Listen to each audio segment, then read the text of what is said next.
लंबी यात्रा के बाद आखिरकार वो दो शिलाएं रामनगरी अयोध्या पहुंची गई, जिसका भक्त बाहें फैलाए इंतजार कर रहे थे। इस वक्त अयोध्या में आस्था का जनसैलाब उमड़ पड़ा है।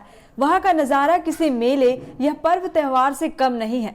बुधवार की देर रात ही दोनों शालिग्राम शिलाएं अयोध्या पहुंची है। अयोध्या पहुंचने पर शालिग्राम शिला का भव्य तरीके से स्वागत किया गया है। शिलाओं पर पुष्प वर्षा की गई है। बीती रात भक्तों के हुजूम ने नाचते गाते शालिग्राम शिला को रामसेवकपुरम कार्यशाला पहुंचाया। इसके बाद तकनीकी विशेषज्ञों की देखरेख में 4 क्रेनों की मदद से इन शिलाओं को उतारा गया। इन देव शिलाओं को फूल मालाओं से सजाया गया है। आज वैदिक मंत्रोच्चार के साथ देव शिलाओं की पूजा होने के बाद इन्हें राम मंदिर समिति को सौंप दिया जाएगा। इन शिलाओं की नेपाल से रामनगरी तक पहुंचने की यात्रा काफी दिलचस्प रही। जहां जहां से भी ये शिलाएं गुजरी, वहां इनके दर्शन के लिए लोगों की भीड़ उमड़ पड़ी। बता दें कि ये दिव्य शिलाएं नेपाल की काली गंडकी नदी से निकाली गई है। सबसे पहले नेपाल में इन दिव्य शिलाओं की जानकी मंदिर में पूजा की गई थी, फिर इन्हें भारत रवाना कर दिया गया था। भारत नेपाल बॉर्डर पर तो बड़ा हुजूम दर्शन के लिए पहुंचा था। नेपाल से लाई गई इन शालिग्राम शिलाओं से भगवान राम और माता सीता की मूर्ति बनाई जाएंगी। ये शिलाएं करीब 6 करोड़ साल पुरानी है। नेपाल की शालिग्रामी नदी से इसे निकाला गया है। मालूम हो कि शिलाएं 26 जनवरी को ट्रक में लोड की गई थी और 1 फरवरी की देर रात रामलला की नगरी पहुंच गई है। शिलाओं को सड़क मार्ग से अयोध्या भेजा गया है।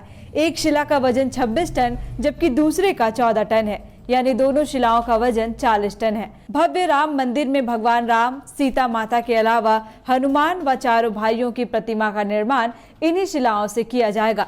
ये प्रतिमाएं मंदिर के किस भाग में स्थापित की जाएंगी, फिलहाल यह तय नहीं है। प्रतिमाओं का निर्माण इस शिला से करने का निर्णय इसलिए लिया गया क्योंकि इनसे बनी प्रतिमाएं लाखों वर्ष तक सुरक्षित रहती है, साथ ही इनका धार्मिक महत्व भी है।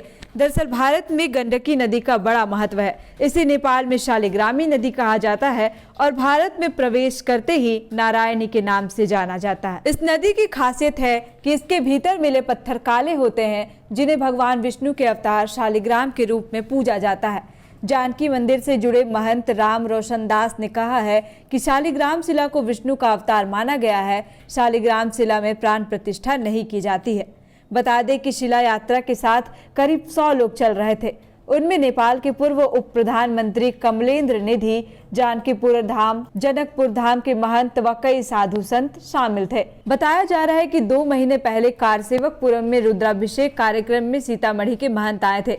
उन्होंने ही ट्रस्ट को शालिग्राम शिलाओं के बारे में बताया था।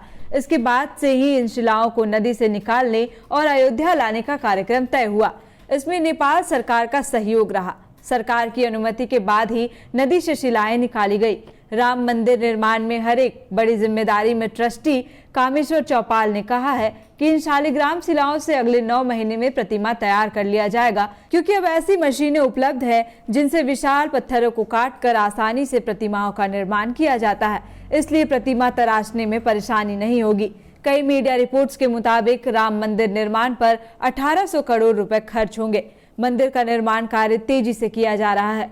मंदिर 2023 तक बनकर तैयार हो जाने का अनुमान है। जनवरी 2024 को मकर संक्रांति के अवसर पर भगवान राम की प्रतिमा की प्राण प्रतिष्ठा की जा सकती है। बायोन सालों से मेडिकल एग्जाम प्रिपरेशन के लिए झारखंड में है सिर्फ एक नाम, बायोन, जिसने दिए हैं highest number of selection from Jharkhand in NEET 2022। और अब बायोन लेकर आए हैं नीट 2023 में अपीयरिंग स्टूडेंट्स के लिए सुनहरा मौका। ज्वाइन करें 4 months crash course starting from 9 January 2023. Enroll now. Bayon, a leading institute for pre-medical exam. thefollowup.in. Like, share, and subscribe. www.thefollowup.in